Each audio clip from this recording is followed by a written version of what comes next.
Isang pangarap, isang aksidente sa simbahan, at isang among akala mo'y perpekto, pero mas masungit pa sa pinaglihi sa sama ng loob. Si Isabela hindi ordinaryong probinsyana. Galing sa liblib na bahagi ng Iloilo, dala niya ang talino, kumpiyansa, at ang amuyang gamot na magiging tulay sa kanyang kapalaran. Sa isang taimtim na dasal sa loob ng simbahan, hindi niya inaasahang ang pagtulong sa isang matandang babaeng hinimatay ang magiging susi sa kanyang pangarap na makapag-aral. Ngunit ang kapalit, ang maging kasambahay ng 10 bilyonaryo na ang tanging alam gawin ay magkalat at magsuplado. Pasok si Sandro, matangkad, gwapo at mayaman. Ang lalaking mukhang kinuha sa pabalat ng isang romance novel. Pero sa likod ng perpektong mukha ay ang isang buradang lalaki na may pusong tila yelo. Sa unang gabi pa lang, nagkaroon na ng lamat ang kanilang pagsasama nang mahuli niyang natutulog sa kanyang kama ang bagong kasambahay. Sino nagbigay sa'yo ng karapatan na higaan ang kama ko? Sir, sa lambot po kasi nito, parang tumatawag sa akin eh. At saka, kasalanan ko po ba na masarap matulog pagkatapos silinisin ang kwarto mo na parang linaanan ng 10 bagyo? Dahil dito, naglatag si Sandro ng isang mahigpit at nakakalokong patakaran. Huwag may in love sa kanya. Pwedeng tumitig sa kanyang abs, pwedeng humanga sa kanyang talino, pero bawal na bawal ang mahalin siya. Ang hindi alam ni Sandro, ang bibong si Isabela hindi basta-bastang susuko. Sa bawat utos ni Sandro, may pabalang na sagot si Isabel. Sa bawat asaran, unti-unting nahuhulog ang pader ng milyonaryo. Ngunit ang namumuong kilig ay biglang mapuputol sa pagbabalik ni Celeste. Ang ex-girlfriend ni Sandro, nakala mo'y rina ng kagandahan at katalinuhan. Isang sopistikadang babae na gagawin na lahat para muling makuha ang lalaking binitawan niya noon. Magsisimula ang isang matinding tapatan, isang giyera ng class versus masa.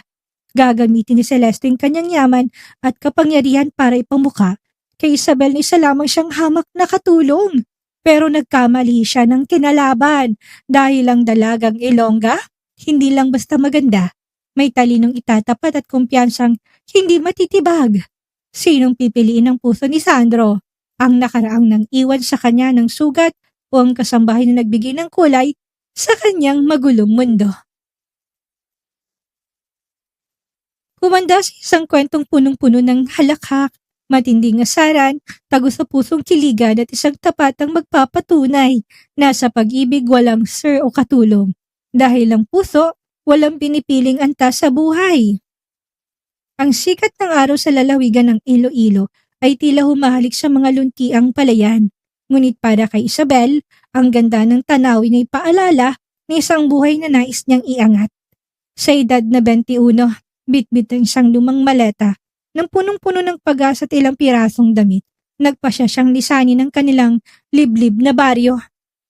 Isabel anak, siguraduhin mo na mag-iingat ka sa lungsod ha. Malupit ang Maynila sa mga katulad natin na walang kakilala. Bili ng kanyang ina habang nagpupunas ng luha. Nay, huwag kayong mag-alala. Dala kong kumpiyansa ko at ang pangarap ko na mag-isang professional. Hindi ako babalik dito hanggat hindi ko kayo naibibili ng maayos na bahay.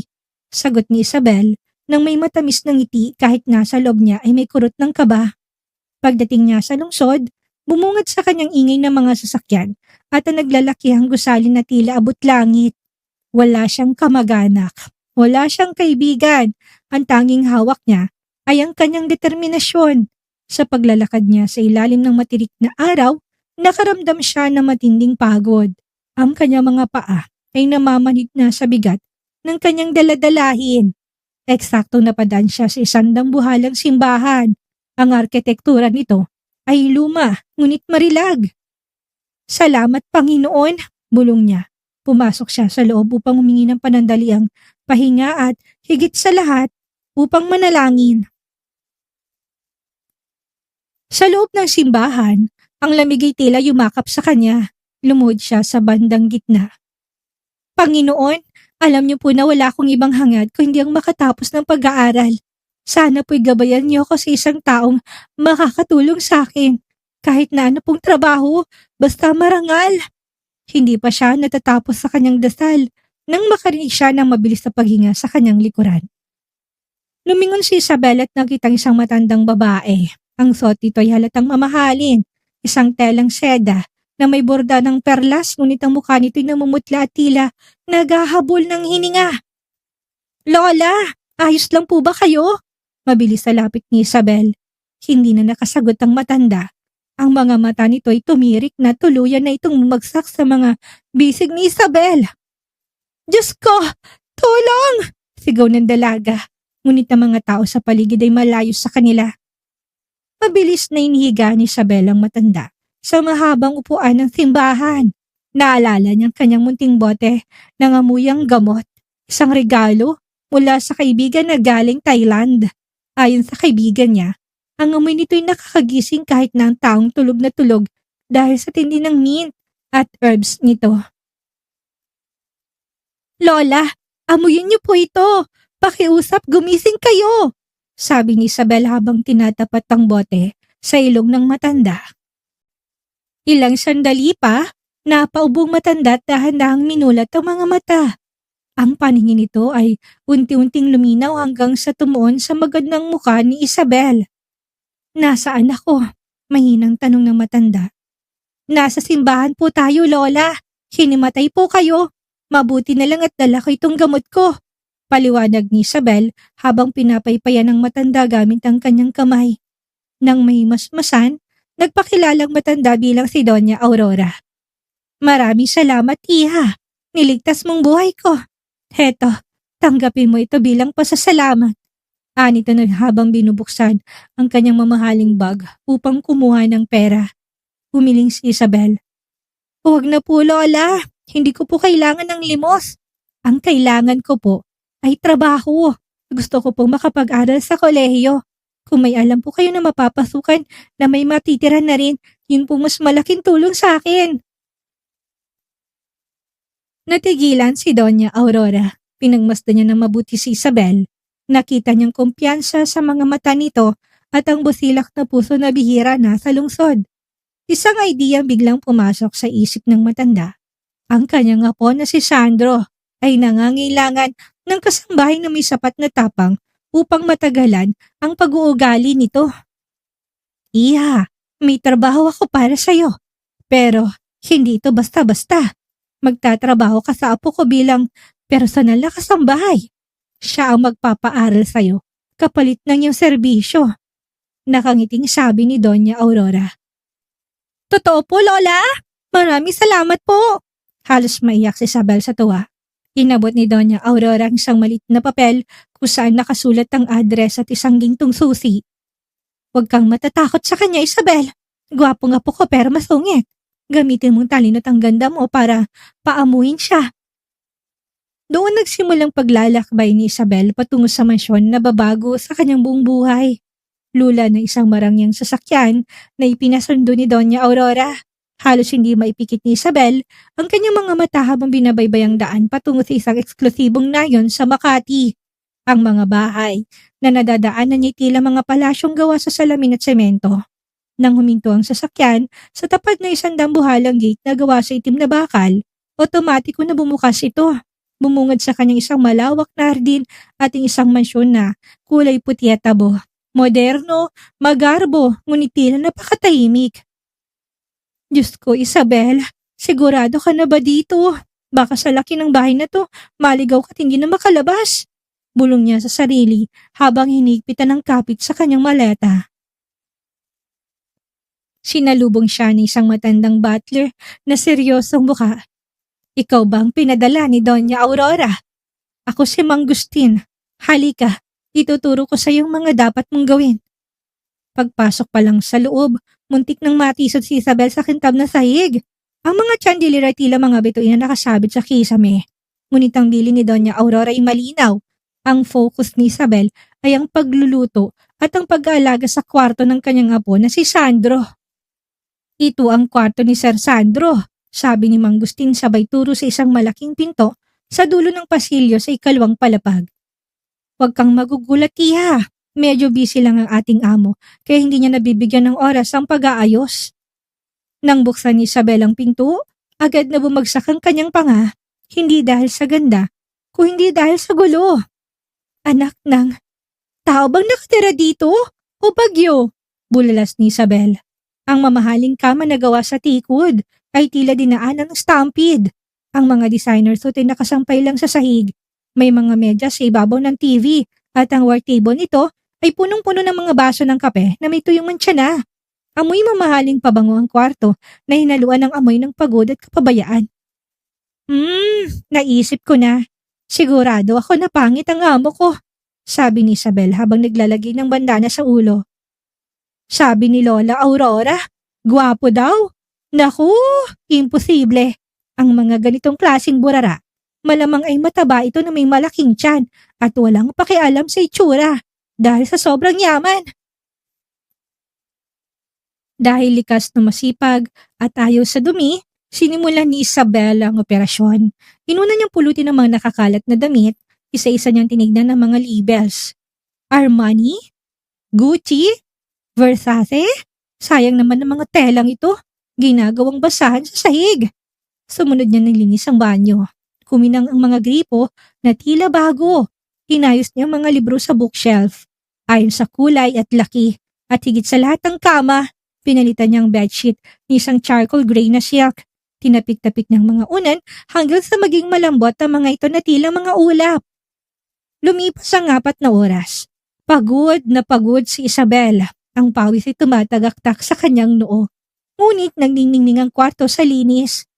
Ang hapon ay nag-aagaw dilim na at ang malamig na aircon sa loob ng silid ay nagsimulang humalik sa kanyang balat. Hihiga lang ako sandali. Titinan ko lang kung maayos ang pagkakaladlad ko ng kumot. Katuwiran niya sa sarili. Naupo siya sa gilid ng kama. Napakabango noon. Dahan-dahan siyang humiga. Grabe, ganito palang pakiramdam ng kama ng mayaman. Parang niyayakap ka ng pera. Dahil sa puyat, mula sa biyahe at pagod sa paglilinis. Hindi na nakabangon si Isabel. Sa loob ng 5 minuto, tuluyan na siyang nilamon ng antok. Hindi na mamalayan ng may-ari ng kwarto ipapauwi na at hindi matutuwa sa makikita nito. 6:00 ng gabi, ang paligid ay balot na ng dilim. Maliban sa mga ilaw sa kalsada ng Forbes Park, humintong isang itim na Lamborghini sa tapat ng mansyon. Lumabas mula ditong isang lalaking tila kinuha sa pabalat ng isang magazine. Si Sandro. Matalas ang tingin, maayos ang pagkakaahit ng panga at baka sa kanyang mukhang pagod mula sa pakikipagbakan sa mga board member ng kanilang kumpanya.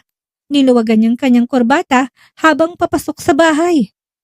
Mangustin, nasaan ang bagong pinadala ni Lola? Bungad niya sa butler. Nasa kwarto niyo po, sir. Naglilinis yata. Sagot ng matanda na may kakaibang ngiti sa mga labi. Clean. Finally.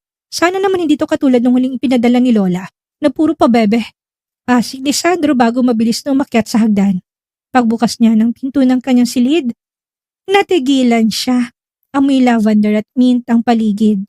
Ang dating tambak na gamit ay maayos na nakasalansan. Ngunit ang mas nakakuha ng kanyang atensyon ay ang gitna ng kanyang kama. May isang babaeng nakatihaya, nakabukas ang braso at mahimbing na naghihilik ng mahina. Ang bandana nito ay medyo nakatabingi na at ang suot na t-shirt ay may mantsa pa ng bleach. Ano to? Bulong ni Sandro. Ang kanyang dugo ay biglang umakyat sa kanyang ulo. Lumapit siya sa kama at tinapat ang kanyang mukha sa natutulog na dalaga. Hey, wake up! Ngunit hindi na tinag si Isabel. Sa kanyang panaginip akala niya na sa ilo-ilo siya at tinatawag siya ng kanyang nanay. Nay, mamaya na! Ang lambot ng ulap dito! Sabi pa ni Isabel sabay yakap sa una ni Sandro.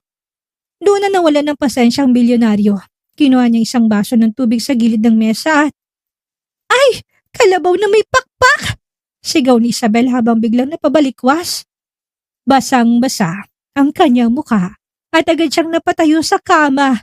Pupungas-pungas sa tandang makipag-away. Sino ka? Magnanakaw? Multo? Bakit mo ka binuhusan? Napatigil si Isabel nang luminaw ang kanyang paningin. Ang lalaking nasa harap niya hindi mataba, hindi pangit. Sa katunayan, pakiramdam ni Isabel ay biglang uminit ang paligid. Ang tangos ng ilong nito ay parang slide sa parke at ang mga mata ni titila naglalabas ng kuryente. Sino ako? Ako may-ari ng kama na tinutulugan mo.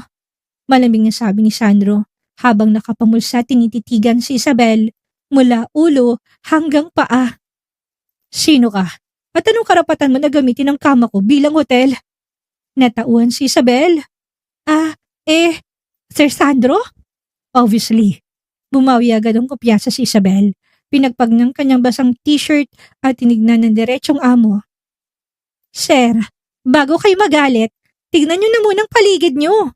Nilinis ko tong kwarto to nyo parang dinaanan ng dilubyo. Sa sobrang pagod ko, hindi ko na namalay na nakatulog ako.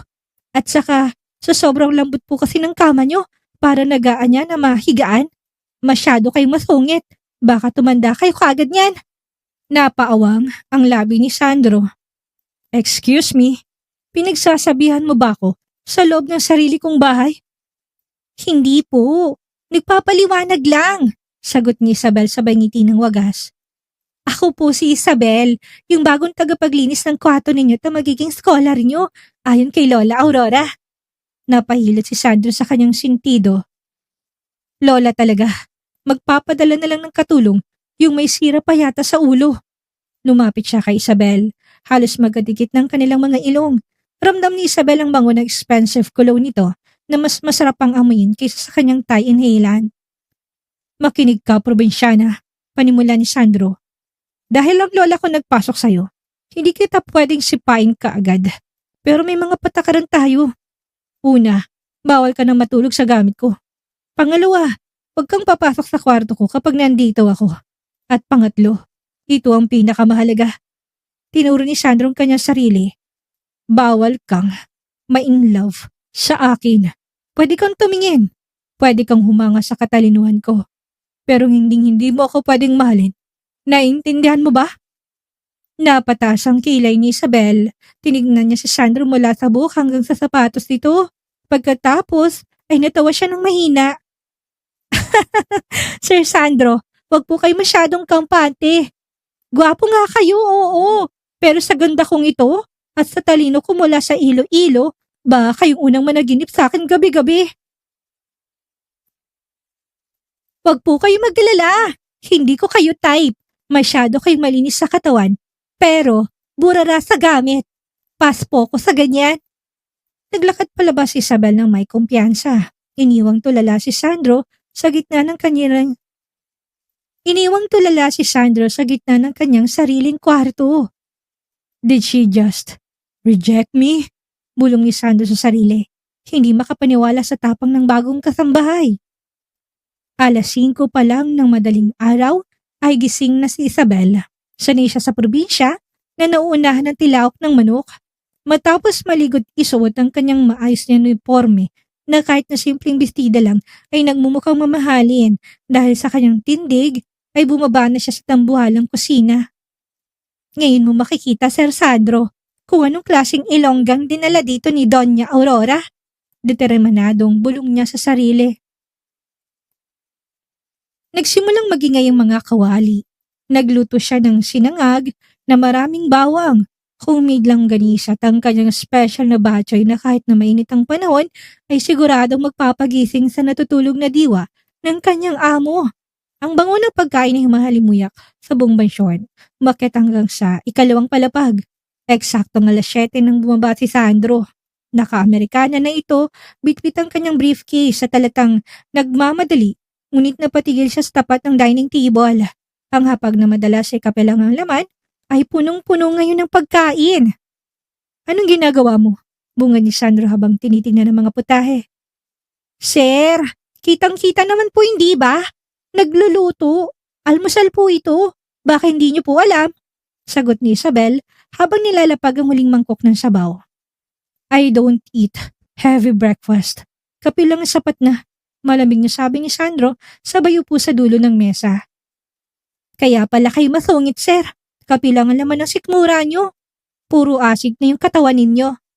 Sige na, tikman niyo na tong batchoy ko. Kapag hindi masarap, hindi na ako sasagot sa inyo kahit na kailan.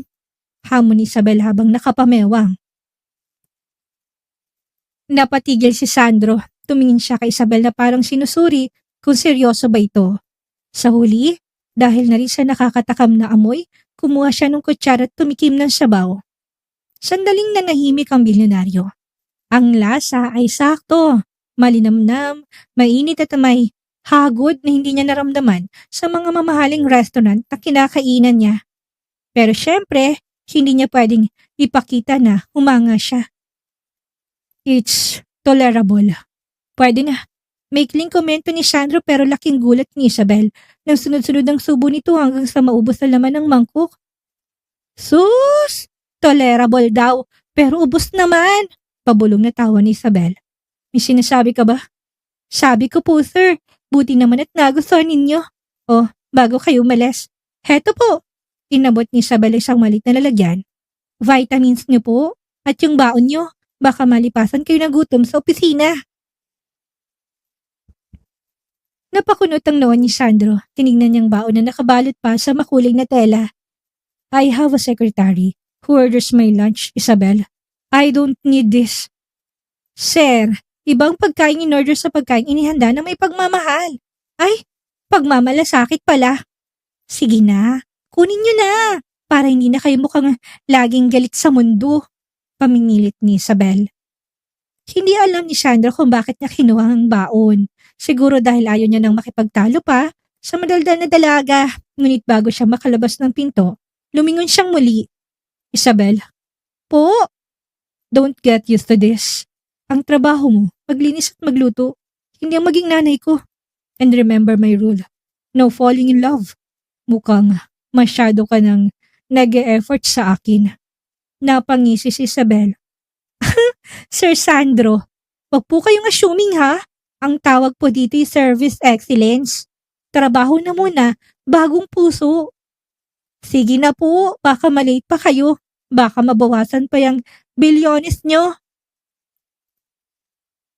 Nang makaalis ang sasakyan ni Sandro, napasandal si Isabel sa pinto. Grabe, napakagwapo nga. Napaka-presko naman.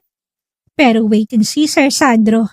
Sa galing kong maglutot sa daldal kong ito, kahit na yelo yung puso mo, matutunaw rin yan sa init ng batchoy ko. Hindi alam ni Isabel, sa loob ng sasakyan, binuksan ni Sandro ang baon at nakitang siyang malit na note sa ibabaw ng kanin. Kumain ka ng marami, Sir Sungit. Huwag puro trabaho. Tatanda kayo niyan. Sige ka. Isang tipid ng ngiti ang sumilay sa labi ng bilyonaryo. Isang bagay na matagal niya nang hindi nagagawa sa loob ng sarili niyang tahanan. Lumipas ang isang linggo at naging maayos ang daloy ng buhay ni Isabel sa mansyon. Kahit na madalas silang mag-asaran ni Sandro, tila nakabuo sila ng isang kakaibang routine. Ngunit ngayong umaga, ang kaba ni Isabel hindi dahil sa singit ni Sandro kundi dahil itong araw ng kanyang enrollment sa isang prestiyosong universidad sa lungsod. Hetong mga dokumento mo, malamig na sabi ni Sandro habang nilalapag ang isang makapal na envelope sa pagkainan. Nakaset ng lahat. Business administration ang kinuha ko para sa'yo. Dahil kailangan mo yan kung gusto mong makaangat sa buhay. Business? Napakamot si Isabel sa ulo. Sir, akala ko po ba literature o journalism ang kukunin ko? Mahilig po kasi ako magsulat. Tinigil ni Sandro ang pag-inom ng kape at tinignan siya ng seryoso. Isabel, sa mundong ito, kailangan mo ng practical na kurso. Journalism won't pay the bills as much as business will. At saka, ako nagbabayad, kaya ako ang masusunod. Napasimangot si Isabel. Grabe siya! Diktador! Martial law! Sir, ang hirap niyo namang pasayahin.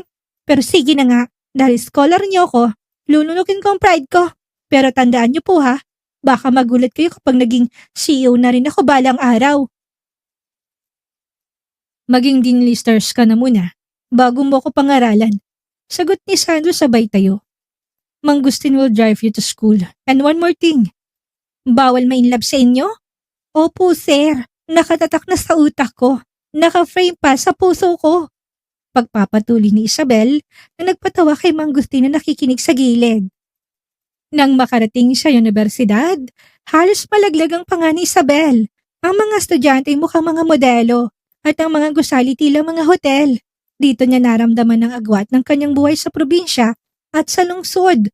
Ngunit imbis na panghinaan ng loob, ay mas lalong tumibay ang kanyang determinasyon. Hindi ako pwedeng mapahiya kay Lola Aurora at lalong-lalo na sa sarsungit na yon. Bulong niya sa sarili habang naglalakad sa hallway. Dahil sa kanyang pagiging bibo, agad siyang napansin sa loob ng klase. Hindi siya natatakot, magtaas ng kamay at sumagot sa mga tanong ng professor. Kahit ng ibang kaklase niya ay pinagtatawanan ang kanyang puntong Ilongga. "Excuse me, Ilongga girl, are you sure about your answer?" Pangungot niya ni isang babaeng naka-full makeup sa harap. "Opo, sure na sure. Parang yung kintab na mukha mo, sure din ako na hiram lang ang filter na yan." Sagot ni Isabel na may ngiting aso. Napatawa ang buong klase at natahimik ang bully. Pag-uwi sa mansyon, naboteng ang ngiti ni Isabel. Gusto niyang ibahagi kay Sandro ang nangyari sa kanyang unang araw, ngunit pagpasok niya sa sala, nakita niya na may kausap si Sandro sa telepono. Ang mukha nito'y madilim at tila may malaking problema. "I don't care about the cost. Just make sure the merger goes through," sigaw ni Sandro bago ibagsak ang telepono. Dahan-dahan na lumapit si Isabel, dala isang basong gatas. "Sir, masyado pong mainit ang ulo niyo. Baka po gusto niyo na muna nito." "Not now, Isabel. Can't you see? I'm busy," asik ni Sandro. Hindi natinag si Isabel, nilapag niyang gatas sa lamesa. "Sir, ang trabaho po hindi natatapos. Pero ang buhay niyo, pwedeng matapos kung lagi kayong ganyan. Uminom na po kayo. Pampakalma yan. Sabi ko nga sa inyo hindi mo kailangang pasanin ng buong mundo." Napatingin si Sandro sa baso. Pagkatapos ay kay Isabel, nakita niyang pag-alala sa mga mata ng dalaga. Unti-unting lumambot ang kanyang ekspresyon. "How was school?" tanong niya sa mababang tono. "Masaya po. May nangasar sa akin pero tinapatan ko ng kumpiyansa. At saka po, nag-e-enjoy na rin po ako sa business subjects niyo. Tama nga kayo, medyo challenging siya pero kaya ko." Masayang kwento ni Isabel. Sa gitna ng kwento ni Isabel, napansin ni Sandro isang mantsa sa tinta sa pisngi ng dalaga. Hindi niya namalayan na inabot niyang kanyang kamay at dahan-dahan na pinunasan ng pisngi ni Isabel gamit ang kanyang hinlalaki. Biglang tumigil ang mundo para sa kanilang dalawa. Naramdaman ni Isabel ang init ng balat ni Sandro at si Sandro naman ay tila na kuryente sa lambot ng pisngi ni Isabel. May tinta ka lang," nautal na sabi ni Sandro sa baybawi ng kamay. "Salamat po, sir," pabulong na sagot ni Isabel. Ang kanyang puso'y nagsimulang tumibok ng mabilis. Isang tibok na labas na sa usapan ng trabaho. "Patay," isip ni Isabel. "Bawal main love, hindi ba? Bakit parang may nagkakarera sa loob ng dibdib ko?" Lumipas ang ilang buwan at mas lalong naging abala si Isabel sa universidad. Hindi na lang siyang probinsyanang scholar. Siya nang paborito ng mga professors dahil sa kanyang katalinuhan. Ngunit bukod sa akademya, may isa pang nagbago. Nagsimulang magkaroon ng mga tagahanga si Isabel. Isang hapon, habang naglilinis si Isabel sa sala, isang marangyang sasakyan ang huminto sa tapat ng gate. Bumabang isang binatang mestizo. Si Mark, ang kaklase ni Isabel na anak ng isang sikat na diplomat. "Isabel, pinadala ni Professor ang mga reviewer na nakalimutan mo." Masayang sabi ni Mark habang inaabot ang mga papel. "At saka, baka pwedeng imbitahan kitang mag-coffee bukas bilang pasasalamat sa pagtulong mo sa akin sa accounting project." "Naku Mark, nakakahiya naman. Trabaho lang yun," tumatawang sagot ni Isabel. Hindi niya napansin na sa itaas ng balkonahe, nakatayo si Sandro at madilim ang tingin sa kanilang dalawa. "Sige na Isabel, isang kape lang naman." Pamimilit ni Mark sabay hawak ng bahagya sa braso ni Isabel. Isang malakas na ubong bumasag sa eksena. Bumaba si Sandro sa hagdan at bawat hakbang ay tila may kasamang kulog. Naka-cross arms ito at ang kanyang aura ay mas malamig pa sa freezer ng kusina. "Sino siya, Isabel?" Malamig na tanong ni Sandro. "Ah, Sir Sandro, si Mark po. Kaklase ko. Mark si Sandro, ang Ang boss ko, pakilala ni Isabel na may halong kaba. Tiningnan ni Sandro si Mark mula ulo hanggang paa. Classmate, ang alam ko pinadala ka dito ni Lola para mag-aral, hindi para makipag-date sa harap ng gate ko. Sir, hindi naman po date. Bago pa makatapos si Isabel, sumingit na si Sandro. The gates are closing in 5 minutes. Young man, I think you should leave. Isabel has a lot of course to do, like cleaning my shoes and organizing my library. Pagtataboy ni Sandro. Nang makalis si Mark na tila napahiya, hinarap ni Isabel ang amo. Sir, ano bang problema niyo? Nakakahiya kay Mark. Napakabait ng tao. Nagdala lang siya ng reviewer. Reviewer? Maliligaw. Asik ni Sandro habang naglalakad patungo sa kusina. Isabel, scholar kita. Ayaw ko nang masira ng grades mo. Dahil lang sa mga lalaking yan na wala namang ibang alam kung hindi mag-aya ng kape. Grabe naman kayo! Masyado kayong overprotective. O baka naman, lumapit si Isabel at nang uyam na tumingin kay Sandro. Baka naman, nagsiselos kayo, sir? Napatigil si Sandro sa pag-inom ng tubig. Muntik na siyang mabilaukan. Selos? In your dreams? Tandaan mong rule number 3. Bawal main love. At kasama doon ang bawal akong istorbohin sa mga walang kwentang bagay. Sus! Kung hindi selos yun, bakit mausok yung ilong ninyo? Tawa ni Isabel. Huwag kayong maggalala, sir. Sa ganda kong ito, marami talaga nagkakandara pa. Pero safe ang puso ko. Promise! Ngunit kinagabihan, hindi nakatulog si Sandro. Paulit-ulit na bumabalik sa isip niyang imahe ni Mark na hawak ang braso ni Isabel. Hindi niya maintindihan kung bakit parang may kumukurot sa dibdib niya. Hindi pwede na mangyari to. Bulong ni Sandro sa sarili habang nakatingin sa kisame. Kasambahay ko lang siya. Scholar ko lang siya. Hindi ako pwedeng magselos sa isang batang probinsyana na madaldal at pabalang kung sumagot. Samantala, sa kabilang silid, hawak ni Isabel ang kanyang dibdib. Isabel, ayusin mo yung sarili mo. Bilyonaryo yan. Amo mo yan. Huwag kang aasa na yung pagsusungit niya ay dahil may gusto siya sa'yo. Baka gutom lang yun. Ngunit ang tadhana ay may ibang plano. Kinabukasan, isang hindi nasang bisitang dumating sa mansyon. Isang babaeng naka-red dress, naka-stiletto sa tamoy mamahaling bulaklak. Sandro, darling, I'm back! Naniga si Sandro sa kanyang kinatatayuan. Mula sa kusina, lumabas si Isabel na may hawak na sandok. Sino ba to? Multo na nakaraan? Tanong ni Isabel habang nakatingin sa babaeng mukhang modelo. I am Celeste. Mataring napakilala ng babae habang tinitingnan si Isabel mula ulo hanggang paa na may panghahamak. And who are you? The new laundry girl? Doon naramdaman ni Isabel ang unang seryosong banta sa kanyang masayang mundo sa mansyon. Ang ex ni Sandro ay nagbabalik at tila hindi to handang magpatalo. Ang katahimikan sa loob ng mansyon ay tila napalitan ng isang nakakabinging tensyon. Si Celeste ay nakatayo sa gitna ng sala. Hawak ang isang mamahaling Hermes bag habang kanyang tingin ay tila isang laser na sinusuri ang bawat sulok ng bahay at bawat detalye ng anyo ni Isabel. Laundry girl? Oh darling, you look more like a kitchen helper to me. Martang sabi ni Celeste. Sabay tawa ng mapakla. Lumingon siya kay Sandro at biglang nagbagong ekspresyon nito. Naging malambing at tila isang maamong tupa. Sandro, why is she even here? I thought you preferred professional staff. Nanatiling tahimik si Sandro, ngunit baka sa kanyang pangantensyon. She's a scholar of Lola Aurora Celeste, and she's doing a great job here. What are you doing back in the Philippines? I miss you. Of course. New York was boring without my favorite billionaire. Sagot ni Celeste.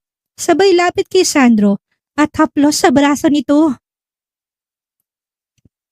Si Isabel na kanina pa nakahawak sa kanyang sandok ay tila hindi na nakapagpigil. Ang kumpiyansa niyang dala mula ilo-ilo ay biglang nagalab. Excuse me po, Ma'am Celeste. Para po sa kaalaman ninyo, hindi lang ako basta laundry girl. Ako pong tagapangalaga ng kalusugan ni Sir Sandro. At kung professional staff ang hanap nyo, baka po gusto nyo na munang tingnan ang suot ninyo.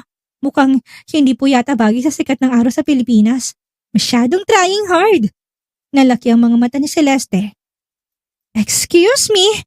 Did this servant just talk back to me? Hindi po ako sumasagot. Nagpapaliwanag lang. Ilongga po ako, ma'am. Matamis kaming magsalita pero wag niyo po kaming susubukan dahil hindi kami umatras sa laban. Matapang na sagot ni Isabel habang nakapamewang.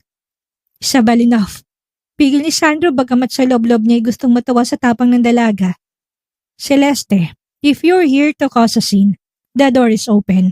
If you're here for business, we can talk in the office.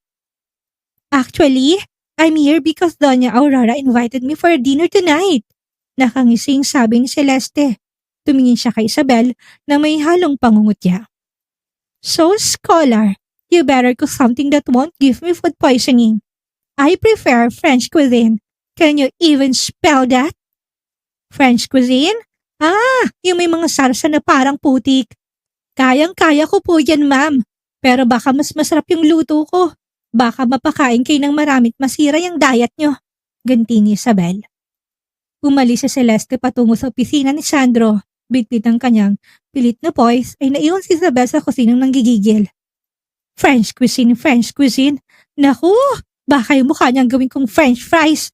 Bulong ni Isabel habang maras na hinahalong niluluto.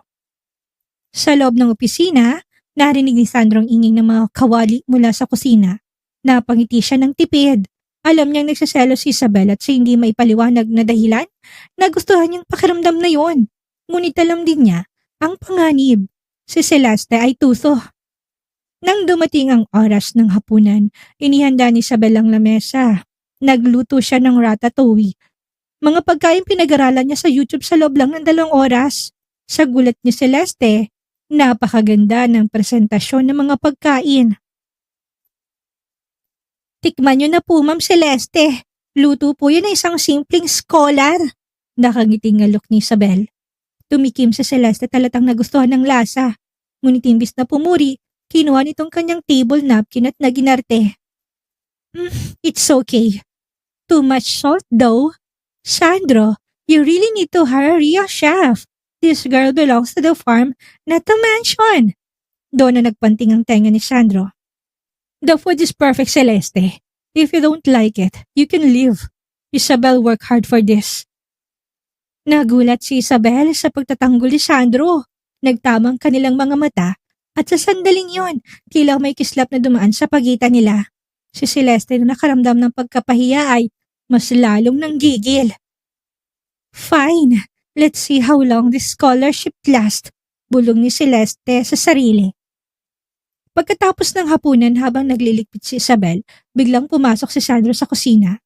Isabel. Po, sir? Thank you. The food was great. Sus! Sir, sabi nung ex nyo, maalat daw.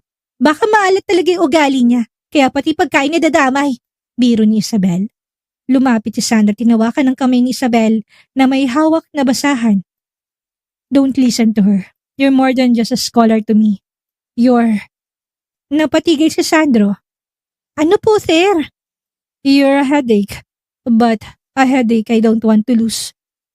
Iniwan ni Sandro si Isabel na tulala at pulang-pulang mga pisngi. Ngunit sa labas ng kusina, nakikinig pala si Celeste. At isang masamang plano ang nabuo sa kanyang isipan. Ang laban na to ay hindi lang tungkol sa pagluluto. Ito ay laban na para sa puso ni Sandro. Naging balisa ang mga sumunod na araw para kay Isabel. Ramdam niyang matatalim na tingin ni Celeste tuwing bumibisita to sa mansyon. Alam ni Isabel na hindi basta-bastang susukong babaeng yon. Lalo na't napansin nito ang unti-unting paglambot ni Sandro sa kanya. Isang hapon, habang abala si Isabel sa pag-aaral para sa kanyang midterm exam sa library, pumasok si Celeste. Wala si Sandro dahil nasa ibang mahalagang meeting ito. You know what, Isabel? Panimula ni Celeste habang tinitignan ang mga kuko niya na bagong manicure. Sandro is a man of class. He values integrity above all else. Isang pagkakamali mo lang, isang bahid ng katapatan mo, hindi ka niya napakikinggan kahit na lumuha ka pa ng dugo. Ano pong pinuputok ng butsi niyo, Ma'am Celeste? Tanong ni Isabel ang hindi inalis ang tingin sa libro. Kung may bala kayong manakot, huwag ako. Sa Iloilo mas nakakatakot pa yung mga aswang kaysa sa mga taong nakasteletos. Ngumisi lang si Celeste at lumabas ng silid. Hindi alam ni Isabel na may iniwan palang babae sa ilalim ng kanyang mga libro. Ang mamahaling diamond bracelet nito na nagkakahalaga ng milyon-milyon. Kinagabihan, habang naghahapunan na lahat, biglang nag-hysterical sa Celeste. My bracelet! Sandro, my vintage diamond bracelet is missing! I left it here in the library this afternoon! Sigaw ni si Celeste na tila may iyak. Agad na naging seryosong mukha ni Sandro. Are you sure? Baka naiwan mo na sa sasakyan sa bahay mo. No, I am positive. I took it off while I was checking some files, and Isabel was the only one there. Turo ni Celeste kay Isabel na kasalukuyang naglalapag ng pitsyal ng tubig. Oh, teka lang mama, hindi ko nakita yung bracelet nyo at lalong wala akong balak na kawin yan dahil hindi naman yan bagay sa kutis ko. Depensa ni Isabel. Sandro, search your room, search your things. Baka mamaya tinitinyan niya na yan para pambayad sa tuition niya. Udyok ni Celeste. Napatingin si Sandro kay Isabel. May halong pag-alinlangan sa kanyang mga mata. Isabel, totoo ba? Sir, kilala niyo ako. Pabalang ako sumagot. Madaldal ako pero hindi ako magnanakaw. Matigas sa sabi ni Isabel. Bagamat nasasaktan siya dahil tila nagdududa ang kanyang amo. To be sure, Mangustin, check the library and sa bus quarters. Utos si Sandro sa mahinang boses. Ilang minutong lumipas, bumalik si Mangustin at bitbit ang bracelet. Sir, nakita po sa loob ng notebook ni Isabel sa library. Nanlamig si Isabel. Tumingin siya kay Celeste na may nakakalokong ngiti sa mga labi. Tumingin naman siya kay Sandro na ngayon ay madilim ang muka. Explain this, Isabel. Utos ni Sandro. Ang boses ito'y parang yelong umiiwas sa puso ni Isabel. Sir, hindi ko po alam kung paano napunta yan doon. Pinagtitripan ako niyan. Niligay niya yan para mapalayas ako. Sigaw ni Isabel turo kay Celeste. Liar! Bakit ko naman dudong isa ng sarili kong alahas? You're just a gold digger. Inuuto mo si Doña Aurora at si Sandro para makapasok ka dito, Isabel. Ganti ni Celeste. Enough! Sigaw ni Sandro. Tumayo siya at kinuha ang bracelet. Isabel, go to your room. We will talk about this tomorrow. Pero sir, I said go. Umakyat si Isabel sa kanyang kwartong punong-puno ng luhang mga mata. Hindi siya makapaniwala na sa isang iglap, ang tiwalang iningatan niya ay gumuho dahil sa isang patibong. Samantalang si baba tila nanalo sa lottery si Celeste. Ngunit si Sandro, sa kabila ng ebidensya hindi mapakali. Alam niyang matapang si Isabel at ang taong magnanakaw ay hindi titingin ng diretso sa mata gaya ng ginawa ng dalaga. Kinabukasan habang nag-iimpake na si Isabel, dahil sa iya ay biglang bumukas ang pinto ng kanyang kwarto. Si Sandro. Sir, alis na po ako. Hindi ko kailangan ng kayamanan niyo kung ang kapalit ay ang dangal ko. Sabi ni Isabel habang pinapahid ang luha. Don't go yet, sabi ni Sandro. Pinakita niyang kanyang phone. I checked the CCTV in the library hallway. Kahit na walang camera sa loob, nakita ko si Celeste na lumabas na walang suot na bracelet. Pero pumasok siya na meron. At bago siya pumasok, nakita ko siya na may kinukuha sa bag niya na parang tinatago. Napatigil si Isabel. Naniniwala po kayo sa akin? Lumapit si Sandra at tinawakan na magkabilang balikat ni Isabel. I know integrity when I say it, Isabel. At ikaw ang pinakatapat na tao na kilala ko. I'm sorry, I doubted you for a second. Biglang napayakap si Isabel kay Sandro sa sobrang gaan ng loob. Salamat, Sir Songit. Akala ko itatapon niyo na ako sa kalsada. Nanigas si Sandro sa yakap, ngunit dahan-dahan itinaas niya ang kanyang kamay at tinapik ang likod ni Isabel. I won't let her hurt you again. But for now, let's play her game. Hayaan natin na isipin niya nanalo siya hanggang sa mahulog siya sa sarili niyang hukay. Doon na pagtanto ni Isabel na sa likod ng pagiging strikto ni Sandro, may isang lalaking handang maging sandigan niya. At sa pagkakataon na ito, hindi na lang kumpiyansang baon niya, kundi ang suporta ng laking lihim na niyang minamahal. Matapos sa madamdaming pag-uusap ni Sandro at Isabel, isang lihim na alyansang nabuo sa pagitan nila. Hindi pa alam ni Celeste ng kanyang maruming plano ay nabuko na. Para sa kanya, binibilang na lang ang mga araw ni Isabel sa mansyon. Isabel, dahan-dahan lang. Paalala ni Sandro habang pinapanood si Isabel na nagluluto ng almusal. Hayaan mo siya na maging kampante. Doon siya magkakamali. Sir, don't worry. Ilongga ito. Malambing pero may lason kapag kinakailangan. Biro ni Isabel na may kasamang kindat. Nang bumaba sa Celeste, halos magningning ang kanyang mukha sa tagumpay. Good morning, Sandro darling. So, kailan ba alis ang magnanakaw na to? Turo niya kay Isabel habang naupo sa hapag. Inayos ko ng mga papeles, Celeste. But before that, I invited Lola Aurora over for lunch. Gusto ko siyang magdesisyon dahil siyang nagpasok kay Isabel. Seryosong sagot ni Sandro. Perfect! I'm sure Lola will be disappointed.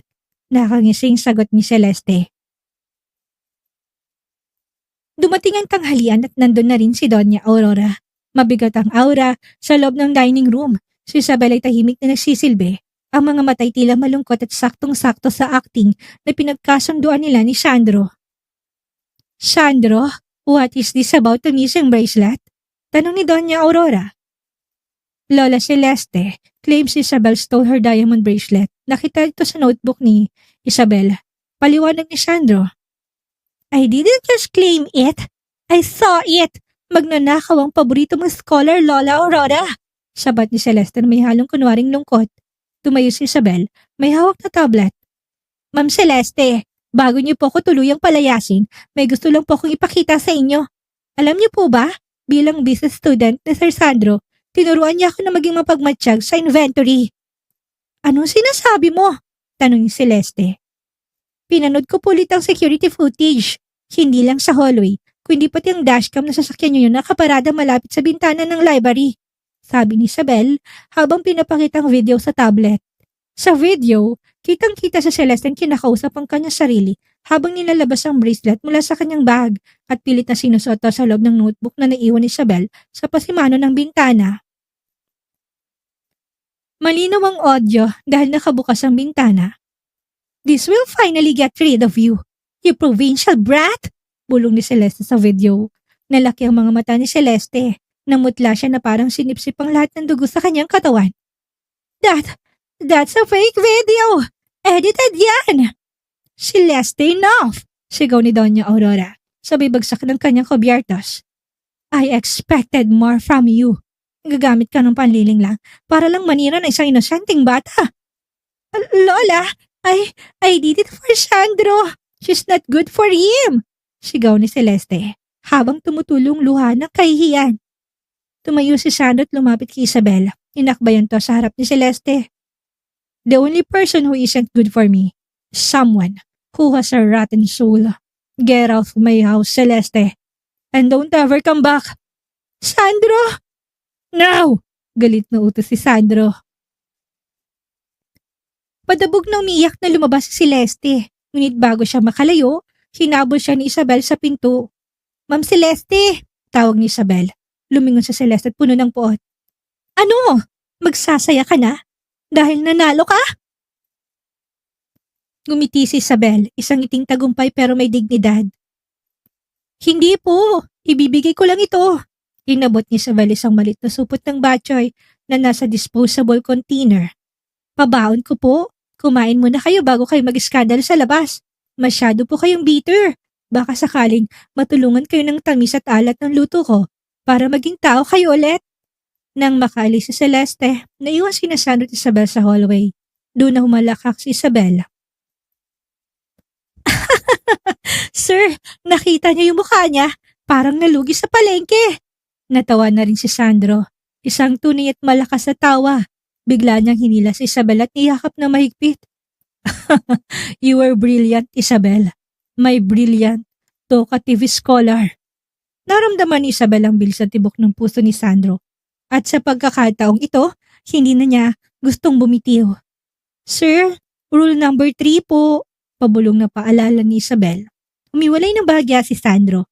Hinawakan ng mukha ni Isabel at tinitigan to sa mga mata. Forget the rules, Isabel. I think I already broke all of them long ago. Matapos ang malaking skandalo si Celeste, tila gumanang atmosfera sa loob ng mansyon. Ngunit para kay Isabel, ang pagbasa ni Sandro sa rule number 3 ay nag-iwan isang malaking tanong sa kanyang isipan. Hindi siya makatulog. 12:00 na ng gabi pero ang utak niya parang sirang plaka na inulit ang boss ni Sandro. I think I already broke all of them long ago. Dahil sa uhaw at gulo ng isip, bumaba si Isabel patungo sa kusina. Laking gulat niya na makitang bukas ang ilaw sa veranda at naroon si Sandro, may hawak na baso ng wine at nakatanaw sa malawak na garden. Sir, hindi pa po kayo natutulog? Mahinang tanong ni Isabel. Lumingon si Sandro. Wala ng kanyang Amerikana, nakatupi ang manggas ng kanyang puting polo at medyo gulo ang buhok. I was waiting for you. Diretsong sagot nito. Napatigil si Isabel. Hala, bakit po? May nakalimutan po ba akong linisin? Natawa ng mahina si Sandra tinurong upuan sa tabi niya. Maupo ka dito, Isabel. Let's stop talking about the chores and rules for one night. Naupo si Isabel, medyo mailap ang mga mata. Sir, tungkol po doon sa sinabi niyo kanina. Baka po, dala lang yun ng emosyon dahil sa nangyari kay Ma'am Celeste. Okay lang po yun. Naintindihan ko. Isabel, tumingin ka sa akin. Putol ni Sandro sa kanyang sinasabi. Ang boss, ito'y puno ng otoridad pero may kasamang lambing. Hindi to dahil kay Celeste. Sa katunayan, sa Celeste ang nagpa-realize sa akin kung gaano ako katakot na mawala ka. Napalunok si Isabel. Sir, bilyonaryo kayo. Scholar niyo lang ako. Hamak na probinsyanang madaldal. At yung daldal na yun ang nagpatawa sa akin sa unang pagkakataon. Matapos ang maraming taon. Sabi ni Sandro habang hinahawakan ng kamay ni Isabel, I spent my life surrounded by people who only wanted my money or my influence. But you treated me like a normal person. Sinasagot mo ako, pinapagalitan mo ko kapag burara ako at pinapakain mo ko ng batchoy kapag pagod ako. Naramdaman ni Isabel ang init ng palad ni Sandro. Sir, bawal na in love. Hindi po ba? Sabi niyo yun. I was a fool for making that rule. Amin ni Sandro, I made it because I was afraid of getting hurt again. Pero sa bawat araw na nakikita kita, sa bawat asaran natin, unti-unti nawawala yung takot na yun. Isabel, I think, no, I know, I've fallen for you. Tumulong isang buti ng luha sa mata ni Isabel. Sir Sandro, alam niyo po noong una kitang makita sa kama, akala ko napakapangit ng ugali mo. Pero habang tumatagal, nakita ko yung totoong ikaw, yung lalaking pagod na sa pressure ng mundo. Gusto ko po sabihin na matagal na rin po akong talo sa rule ninyo. Mahal ko na rin po kayo, Sir Sungit. Napangiti si Sandro, isang ngiting abot hanggang mata. Hinila niya si Isabel, palapit at sinandalang noon ito sa nonang dalaga. Mula ngayon, wala nang Sir. Just Sandro, bulong niya. At huwag kang mag-alala sa sasabihin ng iba. I will protect you. I will make sure you finish your studies. And after that, I want you by my side, not as scholar, but as my equal. Sandro, subok ni Isabel sa pangalan nito. Naku, parang sarap pakinggan. Parang musika. Nagtawanan silang dalawa sa ilalim ng liwanag ng buwan, ngunit sa gitna ng kanilang saya, alam nilang hindi pa tapos ang laban. Celeste was gone, but the world of high society and the judgmental eyes of the public were still there. Isabel, tawag muli ni Sandro. Po, can I kiss my favorite scholar now? Hindi na nakasagot si Isabel dahil mabilis na sinakop ni Sandro ang kanyang mga labi. Sanghalik na nagtatak na isang bagong simula. Sanghalik na nagpapatunay na isang Ilonggang may pangarap at ang milyonaryong may pusong bato ay natagpuan ng kanilang perfect match. Ngunit sa dilim ng gabi, isang cellphone ang tumutunog sa isang mamahaling hotel room. Si Celeste hindi pa tapos. At sa pagkakataong ito, hihingi siya ng tulong sa mga tao na pwedeng sumira sa reputasyon ni Sandro at sa scholarship ni Isabel. Ang tamis ng pag-amin ni Sandro at Isabel ay tila isang magandang panaginip. Ngunit mabilis itong nauwi sa isang bangungot na sumapit ang sumunod na umaga. Nagising si Isabel sa ingay ng kanyang cellphone. Sunod-sunod na notification ang pumapasok sa kanyang social media account. Nang buksan niya ito, tila gumuhong mundo niya. Kumalat sa mga blind item at gossip blogs ang mga larawan nila ni Sandro. Ang mga kuha sa loob ng mansyon, ang pagpunas ni Sandro sa kanyang pisngi at ang kanilang pag-usap sa veranda. Ang headline, bilyonaryong si Sandro Santillan nakikipagrelasyon sa kanyang underage na kasambahay. Scholarship, naging front para sa isang lihim na bisyo. Diyos ko, bulong ni Isabel. Nanginig ang kanyang mga kamay. Ang mga comment section ay puno ng pambabatikos. Tinatawag siyang gold digger, mga agaw at user. Dali-dali siyang bumaba sa sala at tinatnan si Sandro na seryosong kausap ang kanyang legal team sa telepono. Galit na galit ang mukha ni Sandro.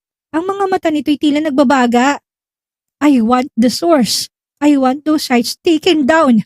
Sigaw ni Sandro bago ibinagsak ang telepono. Nang makita niya si Isabel, agad siyang lumapit at niyakap ang dalaga. Isabel, I'm sorry. I didn't know it would get this bad. Sandro, sino may gawa nito? Masisirang pangalan mo at ang scholarship ko. Baka bawiin ang university. Umiyak na sabi ni Isabel. Sino pa ba? Si Celeste. Matigas sa sabi ni Sandro. Hindi niya matanggap na natalo siya. Kaya sinira niya tayo. Sa parang alam niyang masakit ang reputasyon. Hindi nagtagal dumating si Doña Aurora sa mansyon. Baka sa mukha nitong pag-alala. Sandro, may mga reporter na sa labas ng subdivision. Ang board of directors ng kumpanya ay tumatawag na rin. Sinasabi nilang unethical ang relasyon ninyo dahil si Isabel ay empleyado mo at scholar. Lola, mahal ko si Isabel. Walang pilitan sa nangyari. Depensa ni Sandro. Ngunit ang mas matining dago kay dumating na makatanggap si Isabel ng email mula sa universidad, siya ay pinatawag sa Office of Student Affairs para sa isang disciplinary hearing.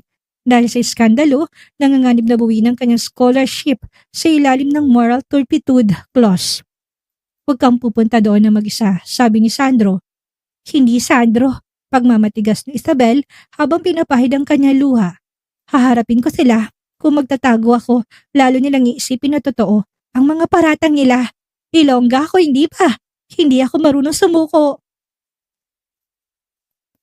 Nang makarating si Isabel sa universidad, sinalubong siya ng mga mapanuring tingin ng mga estudyante. Sa loob ng hearing room nandoon ang dean at ang ilang opisyal at sa isang sulok nakaupo si Celeste na kunwari concerned citizen na nag-report ng insidente. Isabel, the photo show of a level of intimacy that is inappropriate for a benefactor and student. Simula ng dean. Huminga ng malalim si Isabel. Tumingin siya ng diretso kay Celeste bago humarap sa dean. Ma'am, totoo pong mahal namin ng isa't isa ni Sir Sandro. Pero kailanman, hindi ko ginamit ang relasyon yun para pumasa sa mga subjects ko. Ang grades ko po'y bunga ng puyat at pag-aaral. Hindi no kang anong favor. At si Sir Sandro, kailanman hindi ako pinilit. Kung may biktima man dito, yun ay aming privacy na nalapastangan ng isang taong hindi matanggap ang pagkatalo. Biglang bumukas ang pinto at pumasok si Sandro. Suot ang kanyang pinakapormal na suit at may dalang mga dokumento. I am here to testify. Deklara ni Sandro.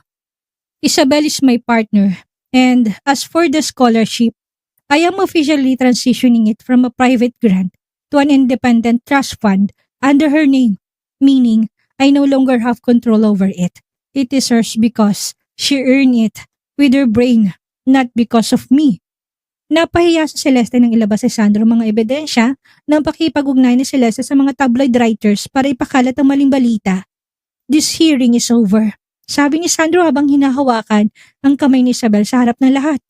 Isabel is staying, and to those who want to drag her name down, my lawyers are ready for your libel cases. Paglabas nila ng silid dinarap ni Isabel sa Celeste. Ma'am Celeste, sabi ko po sa inyo, huwag niyo kami susubukan. Ang pag-ibig na totoo, hindi natitibag ng chismis. Masakit po bang matalo sa pangalawang pagkakataon? Iniwan nila sa Celeste ng gagalaitis sa galit. Ngunit sa kabila ng panalong ito, alam ni Isabel na kailangan pa niyang patunayan ang sarili sa mundo. Hindi lang bilang GF ng milyonaryo, kundi bilang isang matagumpay na Isabel. Matapos ang bagyong dulot ng iskandalo, tila mas tumatag ang pundasyon ng relasyon ni Sandro at Isabel. Ngunit para kay Isabel, may isang bagay na patuloy na bumabagabag sa kanya. Sa kabila ng pagtatanggol sa kanya ni Sandro, ayaw niyang tignan siya ng mundo bilang isang lucky girl na umasa lang sa yaman ng isang milyonaryo. Sandro, tawag ni Isabel isang gabi habang sila'y nasa library. Hindi na siya naglilinis ngayon. Magkatabi na silang nagbabasa ng kanilang mga libro. Gusto ko munang lumipat ng tirahan. Napatigil si Sandro at dahan-dahang binaba ang kanyang binabasang financial report. What? Bakit? Is this because of the gossip? I thought we already cleared that up. Hindi dahil doon, malumani na paliwanag ni Isabel habang inahawakan ng kamay ng kasintahan. Gusto ko lang patunayan sa sarili ko at sa lahat na kaya ko na makapagtapos na hindi nakadepende sa'yo 24/7. Gusto ko maranasan na maging normal na estudyante. Yung nagko-commute, yung nagluluto ng sariling pagkain sa maliit na boarding house. Gusto kong pag-akit ko sa stage sa graduation. Alam ko sa puso ko na pinaghirapan kong bawat takbang. Bakas ang lungkot at pagkalinlangan sa mga mata ni Sandro. Isabel, I can give you everything. You don't have to suffer in a cramped boarding house. Hindi po yun suffer, Sandro. Yun ay paghubog. Gate ni Isabel na may kasamang matamis ng ngiti. Kung mananatili ako dito sa mansyon habang buhay kitang magiging shield, paano ko lalakas kung lagi kang nasa harap ko para sumalo ng bala? Hayaan mo na muna ako na mag-isa. Para pagdating ng tamang panahon, handa na akong tumayo sa tabi mo bilang asawa, hindi bilang alaga. Nahikayat si Sandro sa determinasyon ni Isabel. Promise me one thing, sabi ni Sandro sa bahila sa dalaga para sa isang yakap. You will let me visit you. At kapag kailangan mo ng tulong, ako ngunang tatawagan mo. Pangako, Sir Sungit. Ay, Sandro pala. Tawa ni Isabel. Sa loob ng 2 taon, naging hamon ng kanilang sitwasyon. Lumipat si Isabel sa isang simpleng apartment malapit sa universidad. Nagtrabaho siya bilang part-time library assistant para magdagdagan ng kanyang baon. May mga gabi na pagod siya. Ngunit ang bawat tawag at mensahe mula kay Sandro nagiging lakas niya. Isabel, I sent you some groceries. Huwag mo nang tanggihan please. I miss your batchoy. Mensahe ni Sandro isang gabi. Sandro, sabi ko wag na eh. Pero sige na nga. Salamat, pero bawal ang seafood. Alam mong bawal yun sa budget ko. Biro ni Isabel pabalik.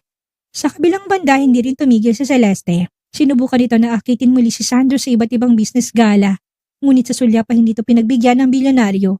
Ang puso ni Sandro ay nakatali na sa isang matapang na babaeng kasalukuyang nag-aaral para sa kanyang kinabukasan.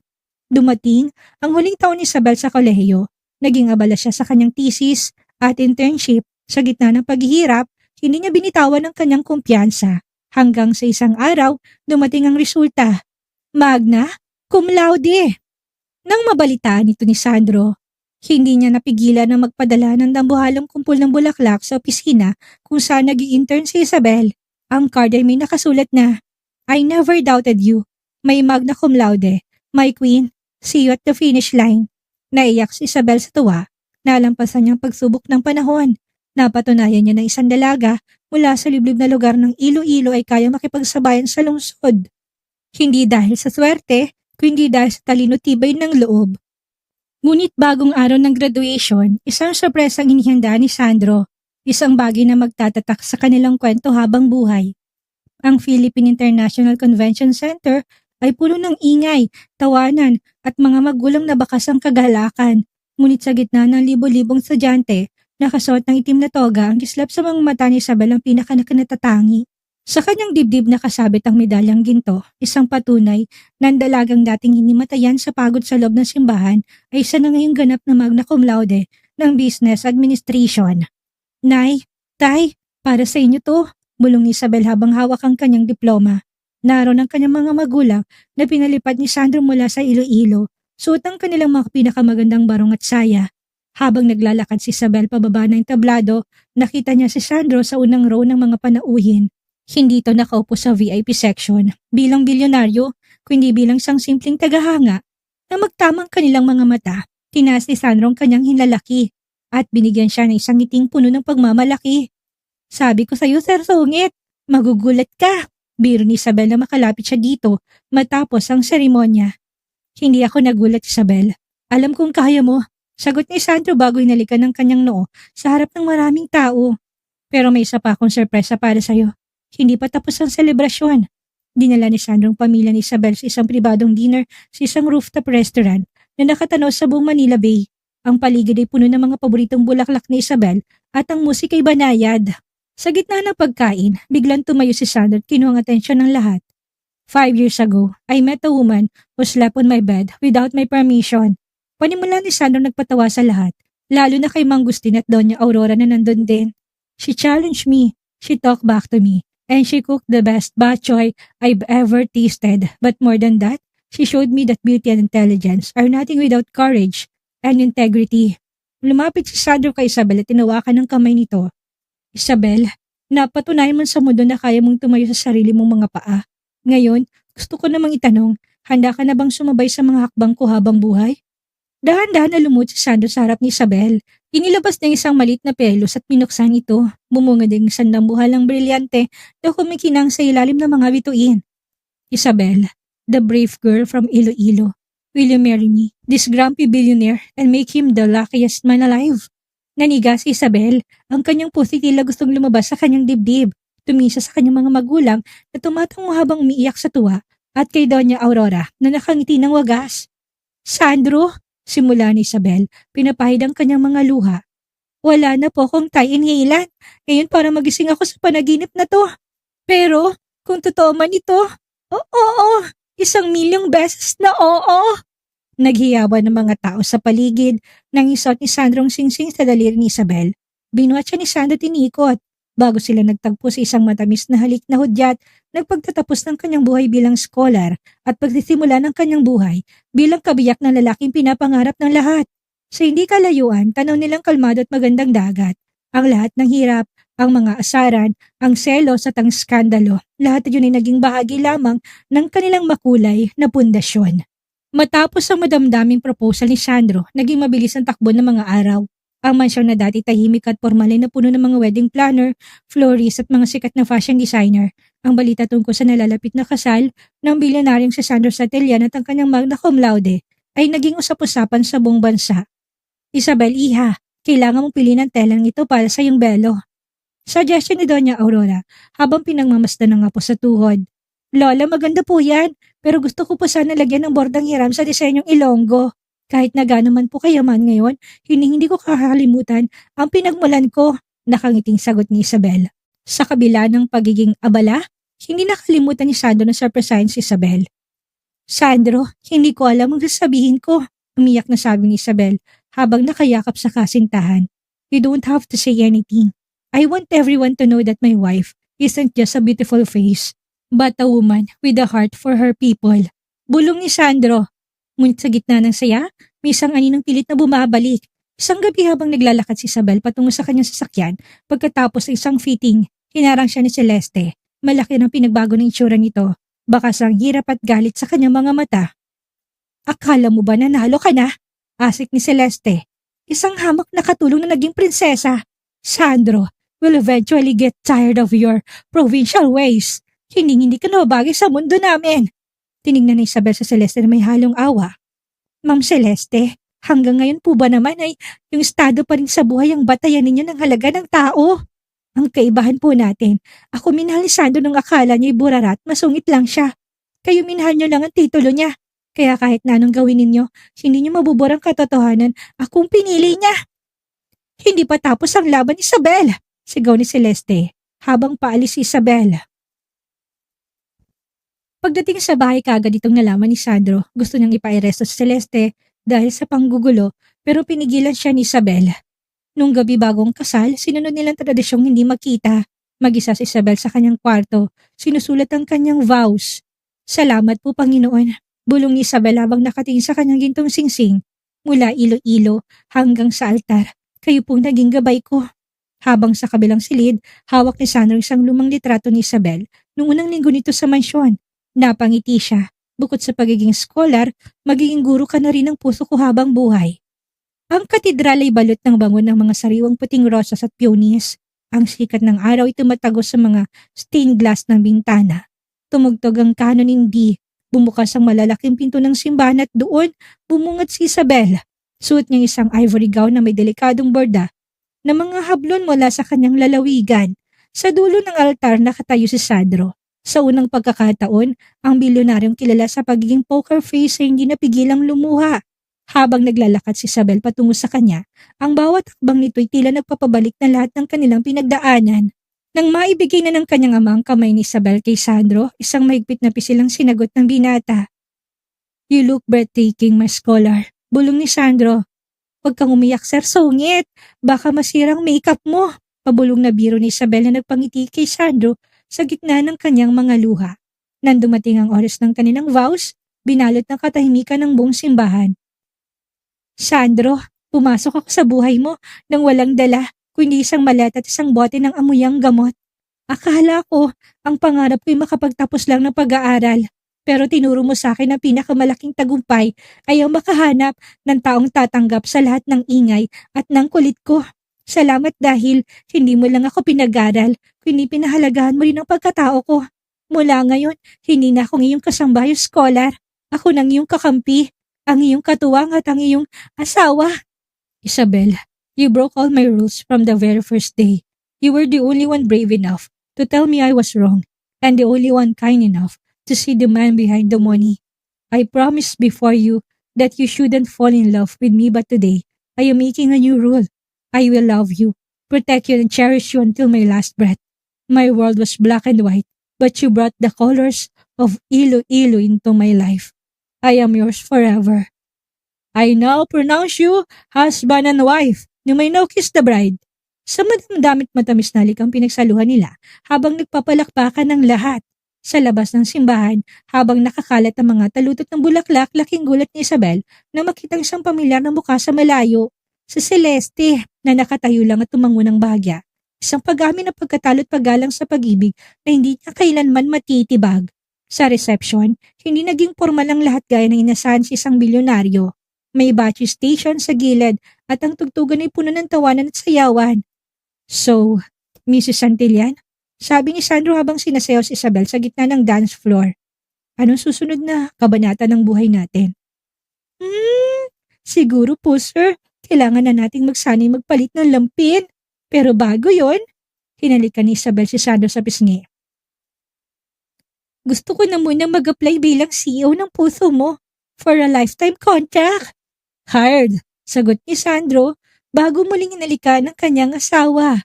Ang kwento ni Isabel at Sandro ay nagsimula sa isang asaran, dumaan sa matinding tapatan at nagtapos sa isang walang hanggang sumpaan dahil sa pag-ibig walang mataas, walang mababa. Ang meron lang ay dalawang pusong nagtagpo sa gitna ng tadhana. 5 taon nang lumipas. Ang sikat ng araw ay tumatago sa malalaking salamin ng dingding ng Santillan. Wala nang suot niyang uniforme ng kasambahay o lumang t-shirt na may mantsa ng bleach. Ngayon suot niya isang tailored power suit na kulay emerald green. The expansion in the Visayas region is non-negotiable, deklara ni Isabel sa kanyang mga board member. We empowered the local farmers and integrate into our supply chain. Yan ang puso ng kumpanyang ito. Nang matapos ang meeting, bumukas ang pinto ng kanyang opisina. Pumasok ang isang lalaki, hindi pa rin kumukupas ang kagapuhan, bitbit ang isang lunchbox. Lunch is served, Madam CEO, nakangising bati ni Sandro. Lumapit at tinalikan si Isabel sa noo. Masyado ka ng seryoso. Baka malipasan ka ng gutom. Papagalitan ako ni Lola. Sandro, sabi ko naman sa'yo, kaya ko namang mag-order. Biro ni Isabel pero kinuha pa rin ng baon. Pero amin ko pala, alam ko ng batcha ito. Natuto ka na talagang magluto ha? I had the best teacher. Sagot ni Sandro habang pinagmamasdan ng kanyang asawa. Proud of you, Isabel. You were not just my wife. You are the most brilliant leader I know. Ngunit ang kanilang sandali ng katahimikan ay biglang naputol ng bumukas ng malakas ang pinto ng opisina. Mami! Daddy! 3 maliliit na bagyo ang pumasok sa loob. Sila ang triplets ni Sandro at Isabel. Ang 5 taong gulang na sina Alexander, ang seryosong copycat ni Sandro. Si Bella, ang bibot madaldal na carbon copy ni Isabel. At si Caleb, ang malambing na kombinasyon ng dalawa. Mommy, Caleb ate my crayon! Sumbong ni Bella habang nakapamewang. Isang pamilyar na pose na nagpatawa kay Sandro. I did not. I was just testing the taste. Depensa naman ni Caleb. Si Alexander naman diretso sa upuan ni Sandro at minuksan ng laptop nito. Daddy, is the stock market still up? Napahilot sa sentido si Sandro habang tumatawa si Isabel. See, yan ang napala natin sa pagsama ng dugo nating dalawa. Isang seryoso, isang matalino, at isang mahilig sa tasting na katulad ko. Binuhat ni Sandro ang dalawang batang lalaki habang kinalong naman ni Isabel si Bella. Sa loob ng marangyang opisina, sa gitna ng tagumpay at yaman, ang pinakamalaking kayamanan nila ay ang ingay at gulo ng kanilang pamilya. Sino mag-aakalang ang kasambahay na natulog sa kama ko ay magiging boss ko na ngayon sa lahat ng bagay? Bulong ni Sandro habang nakatingin sa kanilang mga anak. Yun ang tinatawag na excellent investment, Sir Sungit. Sagot ni Isabel, sabay kindat. Sa huli, napatunayan ni Isabel ng pangarap ay walang pinipiling simula mula sa liblib na baryo sa Iloilo hanggang sa tuktok ng korporasyon. Bitbit niya ang kanyang dangal, talino at pag-ibig na nagpabago sa kanyang mundo.